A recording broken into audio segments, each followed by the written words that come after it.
Hi, this is Miss Andrea, and today let us talk about um, high school science for grades 9 to 11, specifically or roughly.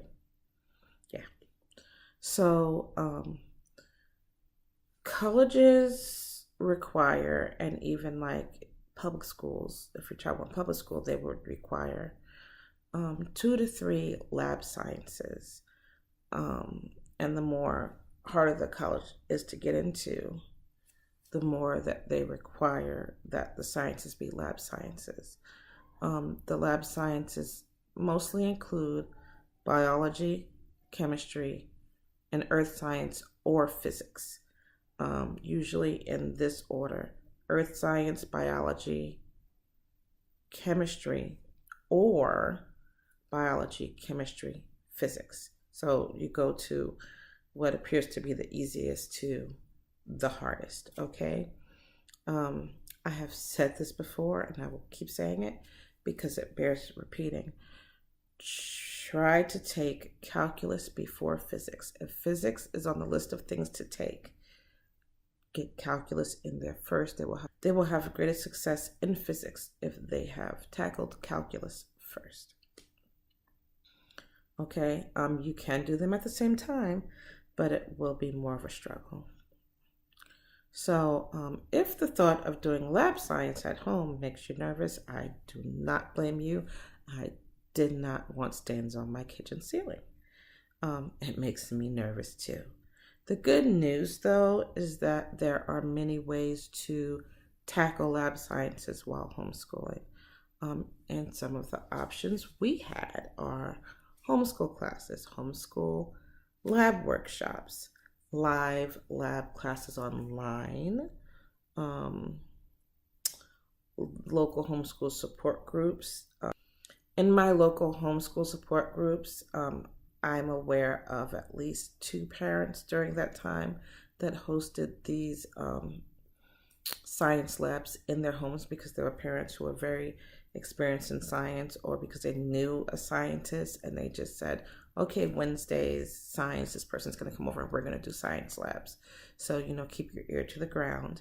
Then there are online science labs and virtual labs. Alongside these labs, you need to be following alongside a curriculum so that the labs they're doing aren't harder than the subject matter that they've gotten to so far. So it has to be paced. So if someone else is hosting a lab, and they're hosting a lab on a certain item, a certain activity, you make sure that they've read, and quizzed on that activity before they go into the lab. Okay. Curriculum I have used for science includes hippocampus.org. Sounds exactly like what it is, hippocampus, or the hippocampus in your brain. The site was amazing back when we were homeschooling. The way it's been used has changed, but Khan Academy seems to have stepped in and created some videos for the site, and it still works reasonably well.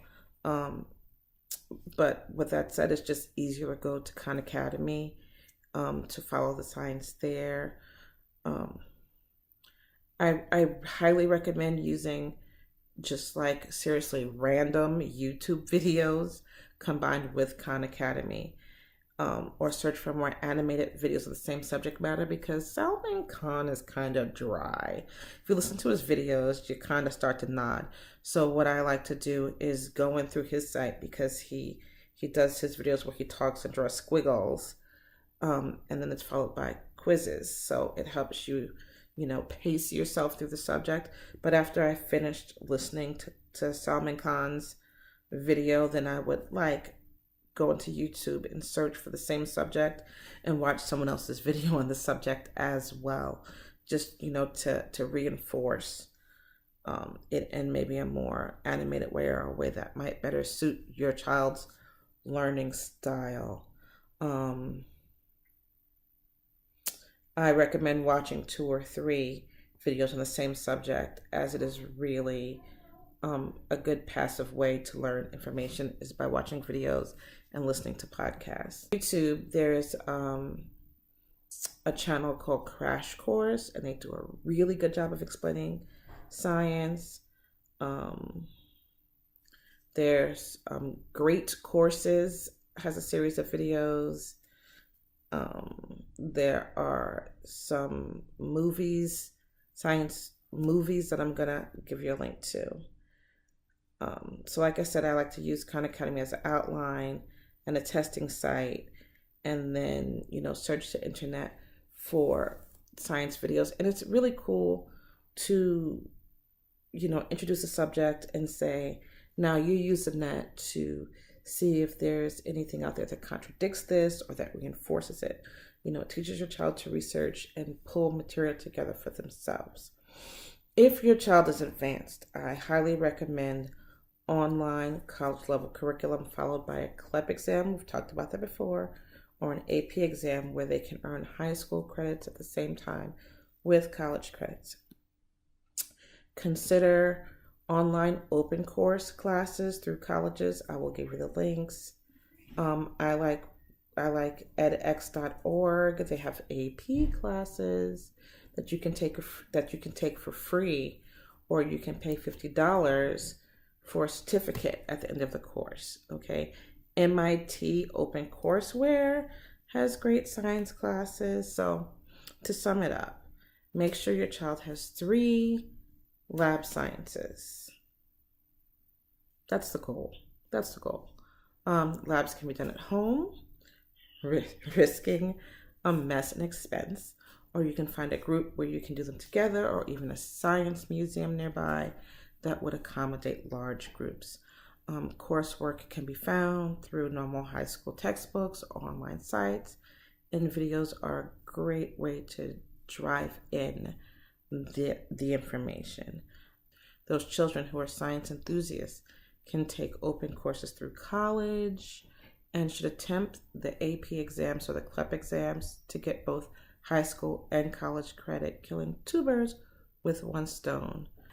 You can read 10 best documentaries for teaching science and 8 documentaries every science lover should see. It is, of course, up to you, the parent, to make a plan that the child can follow. I like to make a syllabus at the beginning of the year and then break it down into the number of weeks so that they know, how many units or whatever week they need to do to get through the curriculum in a timely manner.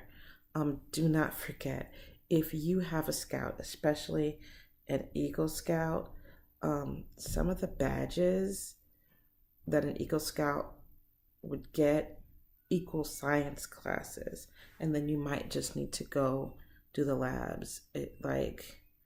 And you'll see it in the chart. You can put together 2 science badges and have a half credit. You could put together 4 or 5 science badges that are similar and get a full credit of science that way too. If you have a child who is not good in science, keep in mind the scout approach. You don't have to be a scout to take the scout approach. You can just do science projects, or you can put together a science curriculum from visits to science museums and things of that nature, and you can, quote unquote, dumb it down. I'd be surprised I said that, because I don't expect your child to be a genius in every single subject. It is perfectly normal and expected for children to do really well in language arts and history and not do so well in science and math, and vice versa. But I think I need to make a whole video about that. So until next.